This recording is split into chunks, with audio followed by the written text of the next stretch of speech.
And I'd like to welcome everybody once again to the Buffalo History Channel. We're firing up the podcasts. Once again, I want to thank everybody for all of your support up to this point through 2020, 2021, 2022, and here and now going into 2023. I mean, the content, the content that we've been receiving on this platform has been absolutely incredible. And certainly, I mean, I know you all enjoyed watching the memories from the television, the old television show Afro Central, the very best of Afro Central. More of that is on the way. Now, if you remember at the top of 2022, one of the Buffalo History Channel's original productions was on the Soul of Buffalo TV. And it highlighted a lot of the Black television shows and Black television personalities throughout Buffalo's history. And that got a lot of feedback. And we covered a lot of history that had never really been covered before about Buffalo's Black media.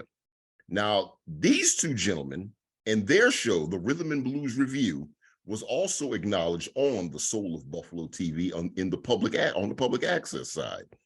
And their show was a very, very special show. It aired in the throughout the 1990s into the 2000s. There's a lot of history behind their show, the Rhythm and Blues Review.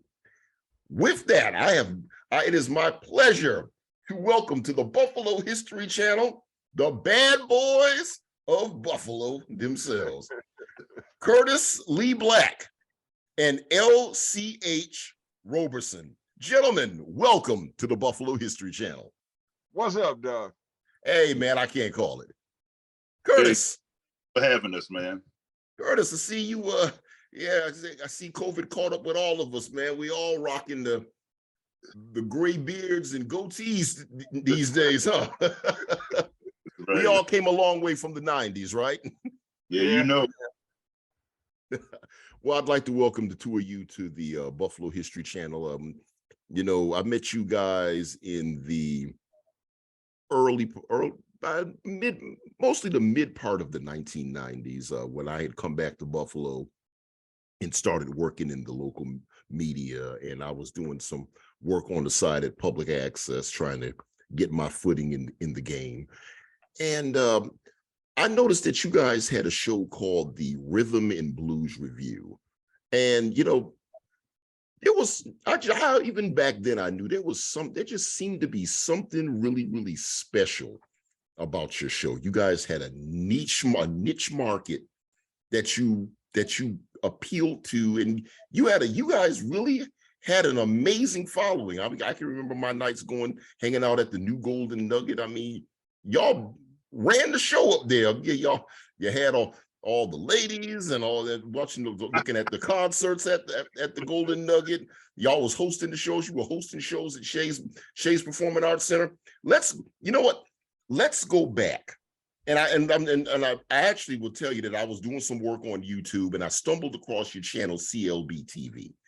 And I was looking through some of your stuff and it brought back some memories. You know what? I thought to myself, you know what? I got to get these two gentlemen on the Buffalo History Channel. I have got to get these two on. Let's go back, fellas, to the beginning. What were you guys doing before the Rhythm and Blues Review? Because I know you guys have an extensive history in the Buffalo music scene. Well, go ahead, LC. You can take it first, man. Well, it started with Curtis and I. It started grammar school. We had a group called the People's Choice, and Curtis was one of the singers, and I was the manager, and it was Daryl Coleman, Keith Wiley, Timmy McDuffie, and a couple other, Donald Gilliam. And from there, things just kind of kept moving. And in 1990, Curtis got the opportunity to work for WUFO. And he started the Rhythm and Blues Review. And before that, I was the first Black DJ that was inducted into the Western New York DJs Association. And then from there, I brought in Pat Craig, Stoney, Lincoln Bond, and a couple other DJs, DJ Snake. So somewhere around, I've been in the music or entertainment field since I was Beehive to a grasshopper. yeah. All right, Curtis. Oh, good. It's my turn. Well, I've been involved in music for basically most of my life. Starting off, my parents, I took guitar lessons when I was young. I continued that throughout my grammar school and high school years by being in the choir. And of course, working in different bands. I was in a band called the Inner City Sounds, which Thomas Drake was the guitar player. I was the bass player. And of course, once again, LCH Roberson, Mr. Leander was the manager on different bars around the city. From that point on, I continued to grow in the music industry. I built my own studio in my last home upstairs, and I played with Mike Huntley, Eddie Miller, Raymond McCassell, and we had our own band from the names of Silk String to BWA, which is Better With Age or whatever. Back in the day. And we can't forget Van Taylor. Oh yeah. But you know, Van is very instrumental here in the Buffalo area. He is one of the reasons that we do what we do also. He is one of the best promoters for music in the Buffalo area and the world because he travels all over. He is definitely instrumental in everything that we do. Basically, that's it up until when we got together. 1991, it was LCH at WUFO, because I started there in 1991. I was hired by David Michaels and Dwayne Cumberlander as an intern in the beginning. That's how I started off at WUFO. And then from that point on, Dwayne was doing a blues show, just traditional blues on Saturday. And I knew that it was an additional market for Southern soul and soul blues. So I went to Dwayne and asked him, could I have the show or take over the show? And he told me, yes, he'll give it a try. And that's basically how he got started on the radio. And about a year from there, or 6 months from there, I asked LCH to come on board. He came on board, and it was nice of him to come on board with no pay because he had probably about 8 years or longer without getting paid. He actually did it just like I did for the love of the music. You know, that's what it was all about for us those days, you know. And I like I said before, we started right around the time when BCAM had moved over on LaSalle, right next to WUFO. And we, in the beginning, we sort of produced the show ourselves. And then later on down the line, probably about a year or so later, oh man, Pearson. Kevin Pearson. Took over the production of our show. Started doing it live to air, 8 o'clock every Thursday at BCAM. And we took on a couple of other DJs. We worked with Jive King, DJ Slim, Macy Favor, DJ Snake, a lot of the local DJs that we knew that played some of the similar and same type of music that we were promoting. Okay. Now, and that was around the time that I started to know you guys. I came in there in came back there in 1994. Okay. And I would watch your show, and blues. I mean, being a young 20-something-year-old young professional, I mean, into mostly R&B and hip hop. Certainly, the blues wasn't really on my radar like that at that point in time in my life. Right. And I would definitely, but somehow your show managed to catch my attention. And I'm like, you guys were probably the most famous thing on there at the time, I remember.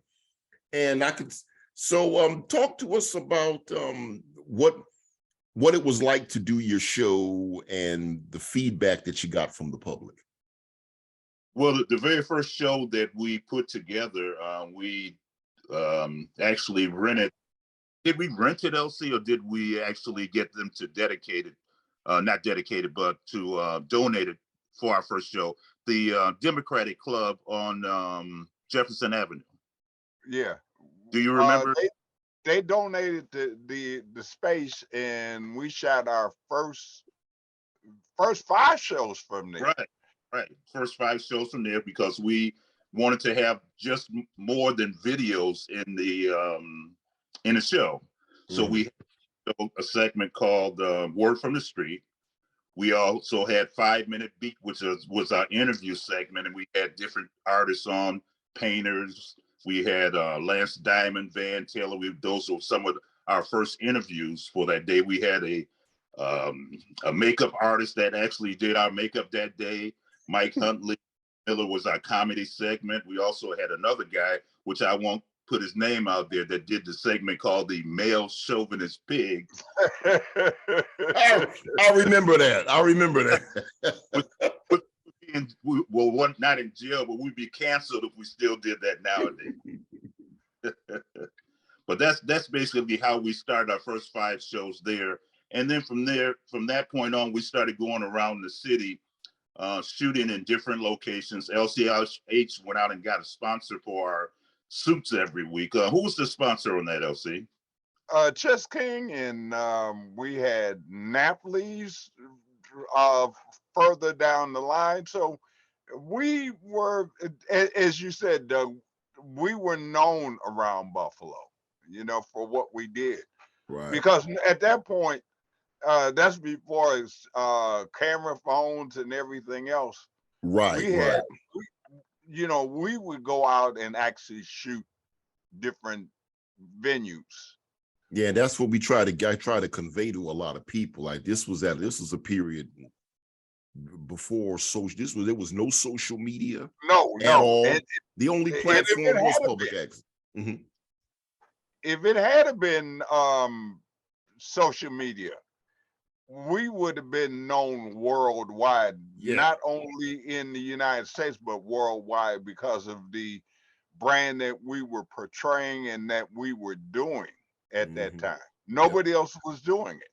Right. Yeah, that's a true statement, because even at the time we had deals with Ichiban Records, Alligator Records, Blind Pig Records, just to name a few of the blues people that we don't forget Echo. Did with. Who was that? Echo Records. Oh yeah, Larry Chambers. Memphis, that's right. We had deals with all of them. And then for a while there, we also produced the show in different public access areas around the United States. We were in Irvine, California, Chicago, Manhattan, New York, Mississippi, Georgia, Syracuse also in this area. And that's what people don't realize. Some people that had TV shows, they would also circulate their shows in other cities as well. Yeah. That was how we distributed our stuff, like on social media. Everything can get broadcast to the world and uploaded. But in those days, we had to make copies of tapes and send them here and send them there and make the phone calls to the people at those stations. So it was you had to hustle. That's right. Work. Right. Wow. So talk to us about your I can remember you guys had a relationship with the New Golden Nugget. And you guys were the stars of that place back in the day, man. Yeah, I worked at the Golden Nugget for 20 years or more. I started off there with LCH. Of course, LCH was there before. He had been DJing before I even thought about becoming a Yeah, you had your own night, didn't you? Oh, well, yeah, we did. We did. Wow. Thursday night. Thursday night was blues night. Then for a while there, I did Tuesday night line dance night. I created the line dance night down here on Tuesday. First was myself and Jackson started it, but he couldn't really hang, I guess I'll say. And after that, Barbara Moore took over, and she probably ran the line dance night for at least, 8 years or more. 8 years, yeah. Years or more. She did that. Yeah, I remember you and Wallace, and you guys had that set up something with Wallace Wilson and everybody up there. Yeah, Wallace Wilson, Curtis Drake. We became like the host for all of the shows they brought in. So when they brought in Tyrone Davis, who wouldn't get off the bus until he got paid, me and LCH was there laughing about that. And they had Bobby Bland, we interviewed there, Lattimore, The Impressions, the Dramatics, Shy Lights, all those people that came through there. We have exclusive footage of all of them that they gave us permission to actually film them performing in the Nugget. So we have some footage. Oh, I can't forget about Lil Milton, Denise LaSalle, all those folks that came through the Nugget. We got a chance to interview and to film, and we have that in our archive, I guess I'll call it. Okay. Yeah. Plus, we stuff down at the Trout. We interviewed tons of folks down at the Trout. I know LCH, you did Timon, right? We did Will Downey. We Jay, Bobby Cowell, and we Keith Washington. We have, over the years, we have done a lot of the artists are no longer here, but you know, a lot of the artists. And then in 1994, I left Buffalo for a minute, but I was still sending footage, and I was living in Memphis and different places. So I would call in the show. I would send back footage from different artists. When I lived in Memphis, there was never a weekend that I was in Memphis. I was in Jackson, Mississippi, Jackson, Greenville, Mississippi, Arkansas. I was just Larry Chambers kept me busy with all the artists down there. And then we had went down and covered the Memphis in May, which we were the first Black company to ever do Memphis in May. And the following year, VH1 seen our concept, and they started recording and doing the Memphis in May. Yeah, that was in 96 we did that. 1996 we did the Memphis in May celebration along with the WC Handy Award. And that was the year that won the top award. Goodness gracious, I can't remember his name, LC. Preston Shannon? Yep, no, not Preston Shannon. He was one of the people we interviewed, but the one that won the top award that year. We did the personal interview with him. I see his face. And can you remember his name? No, I can't remember his name. I would have to run upstairs and look at my notes.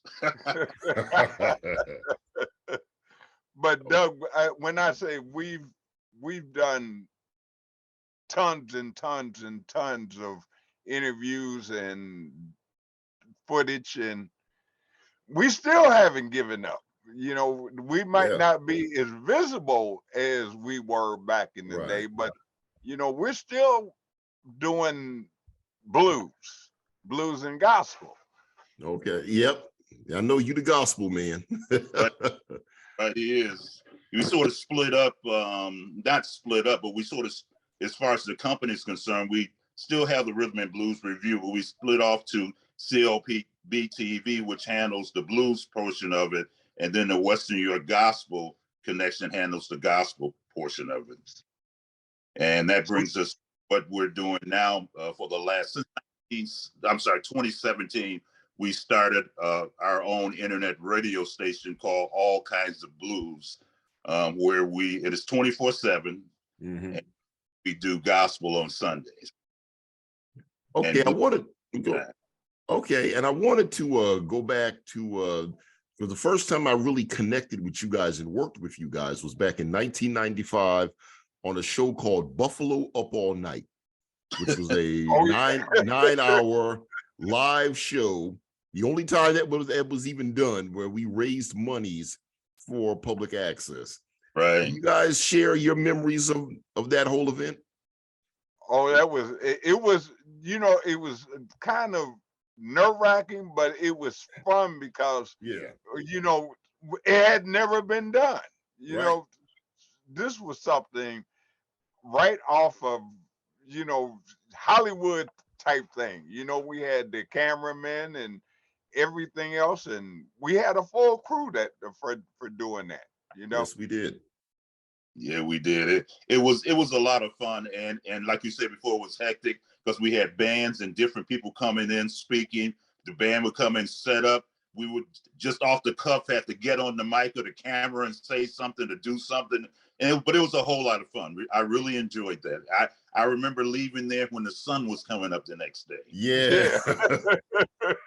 Yeah, the sun was coming up. I remember went to breakfast at Gigi's, I think right after that. And I went home and went straight to bed because I was out of it after that. Oh, that was a great memory, I tell you that. Okay, so some of the feedback from your from the people that from the viewership. You guys had plenty of people that used to watch your show between the television and the radio. And any memories of some of your fans that stick out? Oh, wow. Yes. There's a bunch of them. Patricia and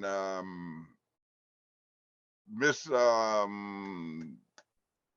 the short little lady Curtis that lives off of Liberty. You know I don't know no addresses. That was I might have talked to them on the radio, but I don't know. Yeah, but we had a heck of a following. We Yeah. did, and it was interesting and it was fun because, as I said, nobody was doing it, and if you love what you're doing, it's Right. not work. That's true. That is true. I mean, the memories from all those days. I mean, just different people coming up to us, telling us how much they enjoyed the show. We would get a lot of calls from people saying they had to pull over to the side of the road just to laugh at the stuff that we were talking about, and what we were saying. It was a lot of fun. So many memories. I remember T.C. Smith was there for a while. He used to come in and say, he would tell us, this is how far you go. Don't go any further than that. Right. Make sure you stay right here. He would always be right there But coaching us. We'd always push the line though.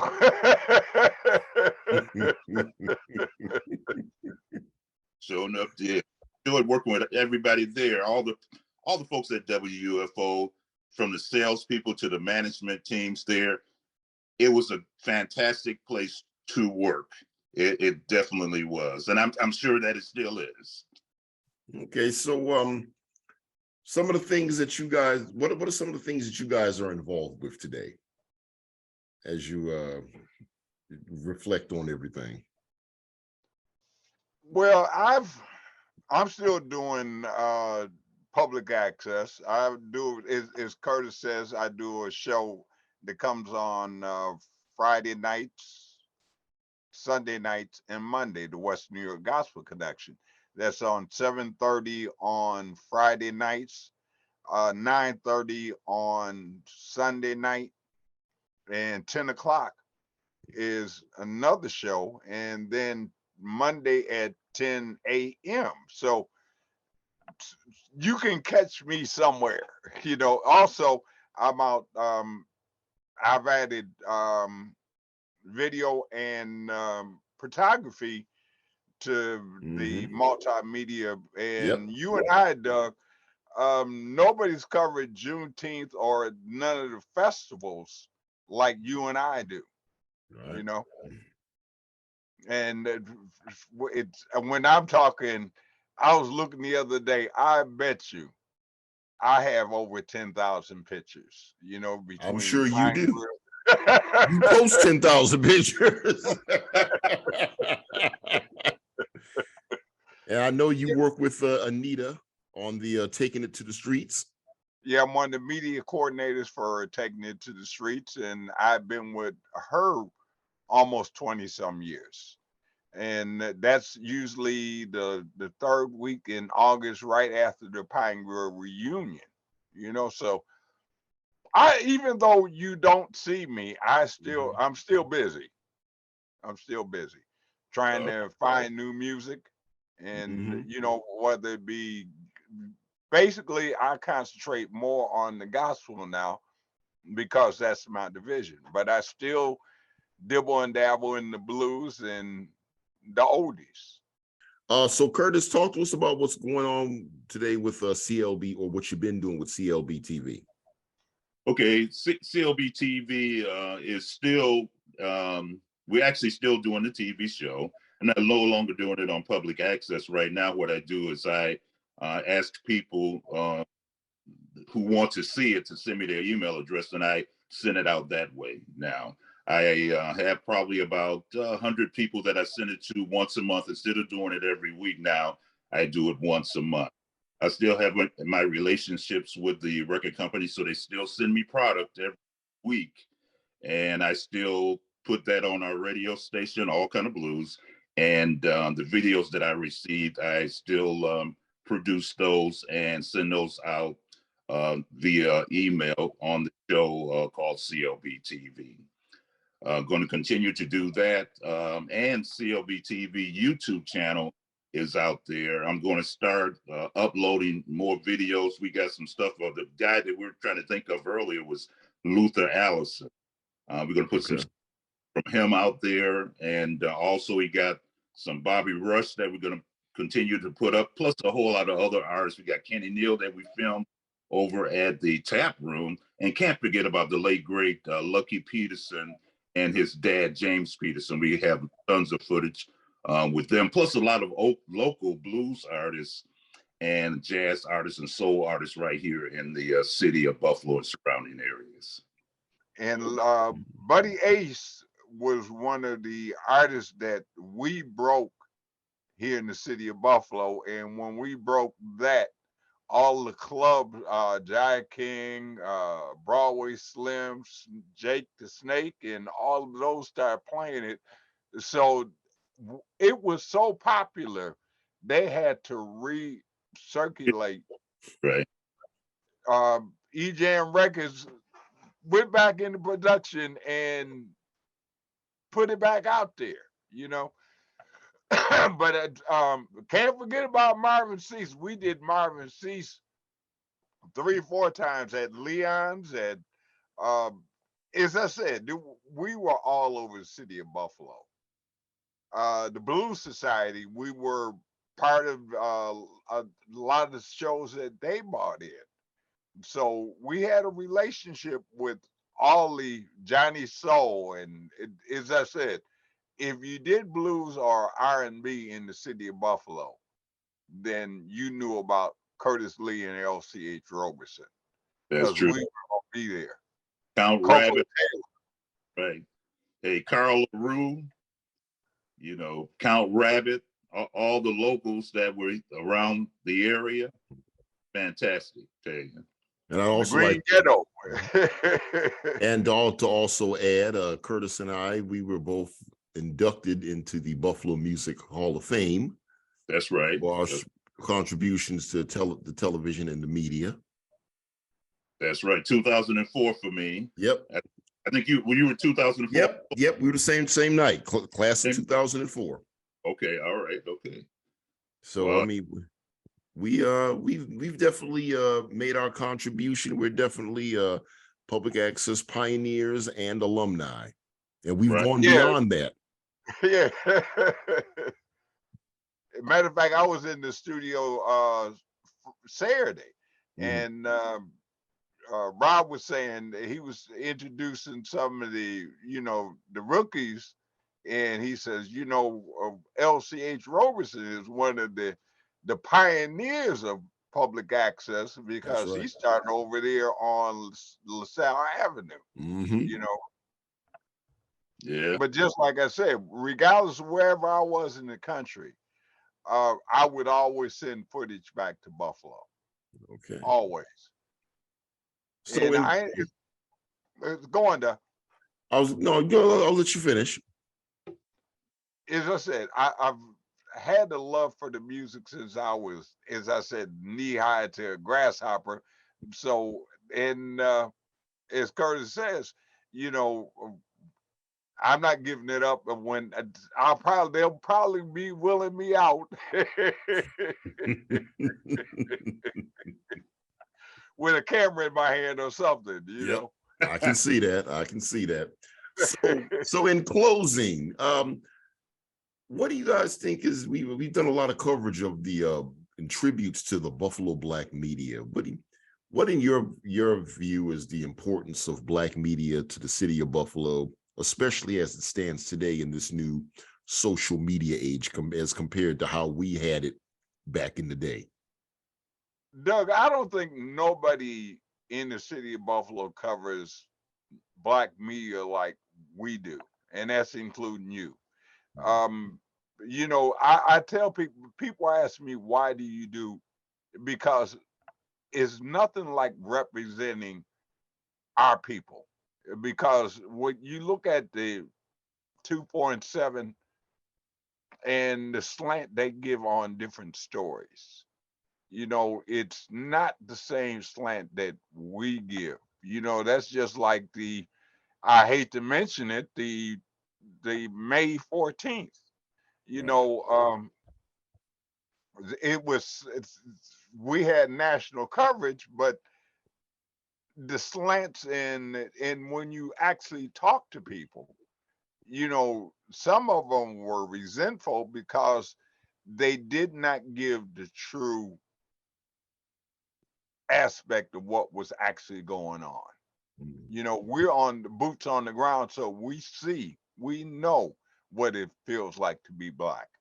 And for that type of situation to happen, you know, it affected whether you knew somebody or not, it affected us all. Yeah. Curtis? Well, Doug, my hat's off to you because I've always respected all of the work that you've done. When I go back and I look at your body work, I am so proud to be a friend of yours. I really think that the work that you do for Black media and for the city of Buffalo is outstanding. And I just hope that you continue to do what you do. You know, it's one of the things that I wish somebody would do. And I think that you're sort of doing it too, is so many people involved in music, as far as the DJs is concerned here in the city of Buffalo, that really don't get the recognition that they deserve. I mean, I think about Al Parker, for example. I just wish I could do something on him. That's just one person out of all the people that I've known in the radio business throughout the years. Chucky T. Right. You know, he was another. That was one of the reasons why I wanted to do radio, because of Chucky T. He was phenomenal, you know, and we can't forget Double D. Well, speaking of which, hopefully you guys had a chance to see the video that was posted on WUFO with the interview with Don Mullins. It showed a lot of footage of WUFO back in the day. Wow. Okay. No, I haven't had a chance to see that. I'm definitely gonna go out and check it out, though. Yep, it's on the History Channel and it's on my Facebook page. Okay. All right. All right. Great job, though, man. Doug, keep up the good work, man. Yep.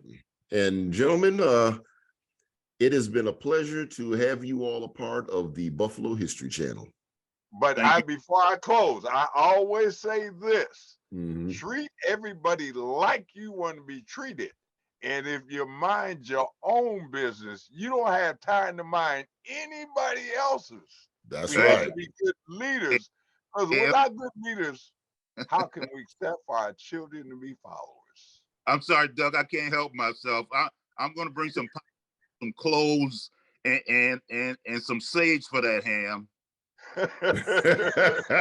Hey, I remember that's how y'all closed out your show back in the day, all the time. When I used to watch the show on TV and sit in with you in the WUFO studios before I got on. All right.